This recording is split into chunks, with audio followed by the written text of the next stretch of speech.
Hello and welcome back everyone. This is Mohammad Sahwaz Alam and you are watching Ramadan tutorial, your door to the future. Welcome to the third part of this series.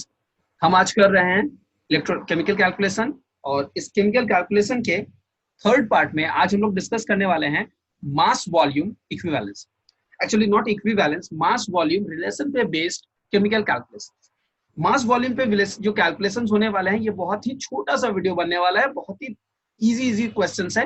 मैं दो questions आज आप लोगों के साथ discuss करूंगा जिसके बाद आज हमारा वीडियो डिस्कशन कंप्लीट हो जाएगा और एक होमवर्क रहेगा. तो इन क्वेश्चंस को करना अगर आप हमारे साथ चाहते हैं तो डेफिनेटली वीडियो में बने रह सकते हैं, लेकिन उससे पहले मुझे इस प्लेलिस्ट के बारे में थोड़ा डिस्कस करना है. इसलिए अगर आप इस प्लेलिस्ट के डिस्कशन को नहीं चाहते हैं, स्क्रीन पे दिए गए टाइम पे चले जाइए और वहां से अपना वीडियो स्टार्ट कीजिए. तो चलिए स्टार्ट करते हैं पहले प्लेलिस्ट. इस प्लेलिस्ट में टोटल 6 वीडियोस हमारे पास है. पार्ट 1 में हम लोगों ने बेसिक्स डिस्कस किया, पार्ट 2 में हम लोगों ने केमिकल कैलकुलेशन में मास पे डिस्कशन किया, पार्ट 3 में आज हम डिस्कस करने वाले हैं मास वॉल्यूम पे, पार्ट 4 में डिस्कस करेंगे वॉल्यूम पे, पार्ट 5 जो हमारा डिस्कशन होगा वो पार्ट 5 हमारे लिए बहुत इंपॉर्टेंट है क्योंकि उसमें मिसलेनियस क्वेश्चंस को मैं डील करने वाला हूँ. मिसलेनियस इसलिए क्योंकि ऐसा नहीं है उसमें ये सिर्फ चैप्टर्स मिक्स होने वाले हैं. इसमें मैं प्रीवियस चैप्टर जो कि हमारा चैप्टर नंबर 2 था उसके भी क्वेश्चंस को इंक्लूड करने वाला हूँ. क्वेश्चंस को बनाते वक्त तो मैं चैप्टर नंबर 2 और चैप्टर नंबर 3 दोनों को मिक्स करके क्वेश्चंस देने वाला हूँ. इसलिए पार्ट 5 बहुत इंपॉर्टेंट है और उसके बाद पार्ट 6 में माध्यमिक के क्वेश्चंस होने वाले. आई होप कि मुझे तो ये सारे वीडियोस इंपॉर्टेंट लग रहे हैं, आपको भी लग रहे होंगे और आप भी इन सारी चीजों को करेंगे. तो चलिए स्क्रीन पे दिए गए टाइम तक हम पहुंच चुके हैं. अब हम लोग अपना क्लास स्टार्ट करते हैं जहां पर हम डिस्कशन करेंगे इन सारे क्वेश्चंस को. लेकिन एक और इंपॉर्टेंट बात मैं आपको बताता हुआ चलूं, डिस्क्रिप्शन बॉक्स और कमेंट सेक्शन को जरूर चेक करते रहिएगा जहां पर हमारे सारे वीडियोस ऑलवेज अपडेट होते रहते हैं और वीडियोस से रिलेटेड अगर कोई अपडेट्स देना है मैं वहां मेंशन कर देता हूं. इसके अलावा ऊपर के आई बटन पे प्लेलिस्ट मिल जाएगा जिसे आप फॉलो कर सकते हैं. इसके अलावा अगर अभी तक आपने हमें ज्वाइन नहीं किया तो काइंडली हमें ज्वाइन कर लीजिए उन फीचर्स को जानने के लिए कि ज्वाइन करने के बाद आपको क्या बेनिफिट्स मिलने वाली है ऊपर के आई बटन पे.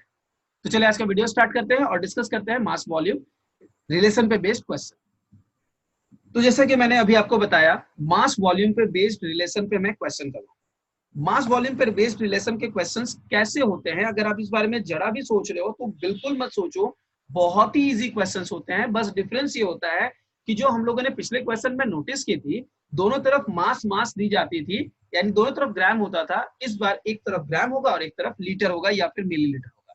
आज के इन दोनों एग्जांपल्स के बाद आप इस तरह के क्वेश्चंस के डाउट को बिल्कुल भूल जाओगे, मैं उम्मीद करता हूं. अगर आप अपने डाउट्स को भूल जाओ, अगर आपको लगेगा कि ये वीडियो सच में हेल्पफुल है, प्लीज वीडियो को लाइक करके नीचे कमेंट कर दीजिएगा. कमेंट ये कीजिएगा कि आपको ये वीडियो पसंद आया या नहीं. पहला क्वेश्चन, पहला एग्जांपल. क्वेश्चन कुछ इस तरह से है. गंधक यानी सल्फर आपके सामने दिया गया है. कह रहा है कि अगर आप इसे जलाते हो इन प्रेजेंस ऑफ एयर तो क्या होगा. तो ऑक्सीजन के साथ वो रिएक्ट करेगा सल्फर. बोल रहा है सल्फर डाइऑक्साइड 10 लीटर अगर आपको चाहिए 10 लीटर सल्फर डाइऑक्साइड तो बताइए कितने सल्फर रिक्वायर्ड होगा. क्वेश्चन को सबसे पहले समझते हैं. आपके पास सल्फर का रिएक्शन हो रहा है ऑक्सीजन के साथ. जब सल्फर ऑक्सीजन के साथ रिएक्ट करेगा तो सल्फर प्लस ऑक्सीजन का केमिकल रिएक्शन होता है इक्वल टू SO2. ओके, ये एक बैलेंस्ड केमिकल रिएक्शन है इसलिए यहां पर मैं इक्वल टू पुट कर सकता हूं. अब क्वेश्चन में जो हम लोगों को समझना है, हम लोग जैसा कि जानते हैं कि सल्फर का एटॉमिक मास होता है 32, तो हम लोग 32 लिख देंगे. और आते हैं सल्फर डाइऑक्साइड के बारे में सवाल है तो सल्फर डाइऑक्साइड क्या लिखेंगे. नहीं, आप क्वेश्चन देख सकते हैं कि आपसे कहा जा रहा है 10 लीटर सल्फर डाइऑक्साइड चाहिए, यानी कि यहां जो SO2 बन रहा है वो लीटर में बताना है. अब मुझे एक बात सोच के बताइए ये लीटर में कितना होगा. यहां एक बात आपको अच्छे से समझनी पड़ेगी. कितने मोल्स बन रहे हैं 1, राइट. तो अगर ये 1 बन रहा है तो 1 पे इसकी जो क्वांटिटी बनेगी वो होगी 22.4 लीटर. ये मैंने आप लोगों को पिछले क्लास में बताया था. और इस तरह की क्वेश्चंस का एक बहुत बड़ा खासियत होता है NTP या फिर STP. NTP यानी normal temperature and pressure, STP यानी स्टैंडर्ड टेम्परेचर और प्रेशर. इसका एक सर्टेन वैल्यू है. अगर टेम्परेचर की बात की जाए तो 273 केल्विन और प्रेशर की बात की जाए तो 76 mm. ये वैल्यूज आपको ऑलवेज NTP और STP का मिलेगा, टेम्परेचर और प्रेशर का. तो ये याद रखिएगा. अब हम लोगों को अभी इस क्वेश्चन में इसको बिल्कुल नहीं करना है. इस तरह की चीज हम लोग मिसलेनियस में करेंगे. यहां पर जो क्वेश्चन है वो याद रखिए कि जब भी आपके पास 1 मोल होगा उसका जो वॉल्यूम होगा वो ऑलवेज 22.4 लीटर ही होता है. तो 1 मोल अगर आपको मिलेगा तो उसका वॉल्यूम कितना होगा 22.4 लीटर। कभी कभी इस क्वेश्चन को मिलीलीटर में भी कन्वर्ट करना पड़ सकता है, क्यों, हम लोग अपने सेकेंड एग्जाम्पल में जानेंगे। तो ये जो हमारे पास क्वेश्चन है जिसमें सल्फर के साथ ऑक्सीजन दिया गया है और कह रहा है कि सल्फर डाइऑक्साइड बन रहा है, सल्फर आपने लिया है 32 ग्राम और जहां से आपको बन रहा है सल्फर डाइऑक्साइड 22.4 लीटर। आप चाहते हो 10 लीटर लेना, राइट, आप क्या चाहते हो 10 लीटर लेना, पाना, ठीक है, तो कितना सल्फर लगेगा। अब ये क्वेश्चन बिल्कुल हमारे पार्ट 2 के क्वेश्चन की तरह है। एक्स यहां पर है, अगर एक्स यहां है तो हम एक्स की वैल्यू निकालेंगे, जो भी एक्स के ऊपर में है वो न्यूमरेटर होगा और उसके रिस्पेक्ट वाला 22.4 डिनोमिनेटर होगा, इनटू क्या करेंगे 10। इसको कैलकुलेट करेंगे तो यहाँ डिनोमिनेटर में है तो न्यूमरेटर में एक और 10 इंट्रोड्यूस हो जाएगा, 22.4 में से डेसिमल हट जाएगा। आप इसका कैलकुलेशन कर सकते हो और वैल्यू निकाल सकते हो, जो भी आएगा उतना ग्राम आएगा क्योंकि आप ग्राम का। तो ये एग्जाम्पल नंबर 1। अगर मैंने क्वेश्चन समझाने में आपको देरी कर दी तो अलग बात है, कैलकुलेशन करने में आपको बिल्कुल वक्त नहीं लगेगा। कितना इजी सा कैलकुलेशन था। एक और बार इसे कंप्लीट करूं, सल्फर को ऑक्सीजन के साथ जब आप रिएक्ट करवा रहे हो तो सल्फर डाइऑक्साइड बन रहा है, सल्फर 32 ग्राम यूज हो रहा है, सल्फर डाइऑक्साइड कितने ग्राम यूज हो रहा है हम लोग नहीं निकालेंगे क्योंकि क्वेश्चन में बोला गया कि सल्फर डाइऑक्साइड आपको 3 लीटर चाहिए।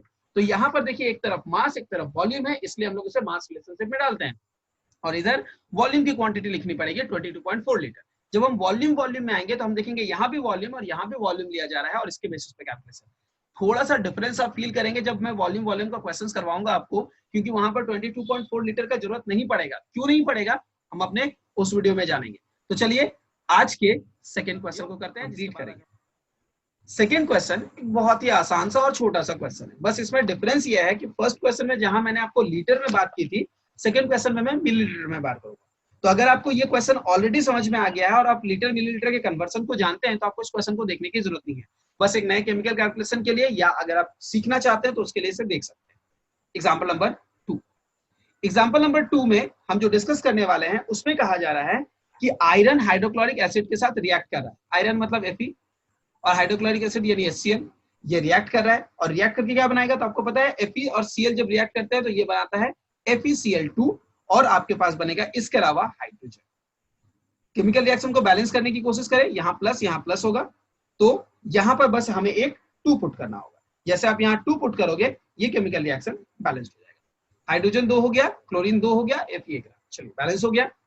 अगर ये केमिकल रिएक्शन आप देख पा रहे हैं, अब क्वेश्चन है कि आयरन, अगर आपके सामने आयरन की बात की जाए तो इसके रेस्पेक्ट में हाइड्रोजन प्रोड्यूस हो रहा है। आपके सामने क्वांटिटी ऑफ हाइड्रोजन बता दी गई है कि 47.2 ग्राम आपके सामने दिया गया है, 47.2 लीटर हाइड्रोजन दिया गया है। बताइए कितना आयरन लगेगा। तो हम लोग जैसे पिछले क्वेश्चन में किए थे कि आयरन का एटॉमिक, अब ये आपको बताना पड़ेगा, मैं बता देता हूँ, ये 56 ग्राम है। तो ये 56 ग्राम है तो इसके रेस्पेक्ट में हाइड्रोजन कितना निकलेगा आपको पता है 22.4 लीटर, राइट। तो आप इसे लीटर में करके नहीं बना सकते क्योंकि यहाँ पर जो है वो मिलीलीटर है, यहाँ मिलीलीटर है। तो अगर मिलीलीटर दिया हुआ तो इसको भी मिलीलीटर में कन्वर्ट करना होगा। लीटर को मिलीलीटर में कन्वर्ट करने के लिए 1000 का मल्टीप्लीकेशन करते हैं तो हो जाएगा 22 और 4 के बाद डबल जीरो मिलीलीटर। ओके, यहाँ पे मिलीलीटर हो गया। अब हम लोग जिस तरह से पिछले क्वेश्चन में किए थे, अगर मैं इसे एक्स कंसीडर कर लूं, हमें ये एक्स निकालना है तो एक्स की वैल्यू जो होगी इसके रिस्पेक्ट वाला न्यूमरेटर हो जाएगा 56 और 56 के रिस्पेक्ट में कौन है 22400, ये हो जाएगा डिनोमिनेटर इनटू 47.2 डेसिमल हटा के 10। कैलकुलेशन कीजिए और वैल्यू निकालिए, इतने ग्राम आपके पास आंसर आने वाला। अगर आप इस क्वेश्चन को कैलकुलेट कर लेते हैं तो काइंडली कमेंट सेक्शन में जाइए या डिस्क्रिप्शन बॉक्स को चेक कीजिए, जहां पर कोई एक नया क्वेश्चन मिल सकता है। उस क्वेश्चन को करना है आपको सॉल्व और आंसर देना है कमेंट सेक्शन में। जब भी किसी एक क्वेश्चन का सॉल्यूशन दे तो प्लीज क्वेश्चन के बारे में कोई रेफरेंस जरूर दे। एग्जांपल नंबर 2 का सॉल्यूशन दे रहे हैं, एग्जाम्पल नंबर 1 का सॉल्यूशन दे रहे हैं, या सैंपल क्वेश्चन जो दिया गया है डिस्क्रिप्शन बॉक्स में या कमेंट सेक्शन में उसका आंसर दे रहे हैं। जब भी आप आंसर दें जरूर रेफरेंस दें ताकि मैं समझ पाऊं आपने सही आंसर दिया या नहीं और मैं ये जान पाऊं आपकी पढ़ाई कितनी अच्छे से हो रही है। अगर आपको ये वीडियो हेल्पफुल लग रहे हैं तो काइंडली अपने फ्रेंड्स के साथ इसे शेयर करें और इस वीडियो को लाइक करें। अगर ये वीडियो आपको पसंद नहीं आया है तो डिसलाइक करें और मुझे बताएं क्या प्रॉब्लम है जिनको हम इंप्रूव करें।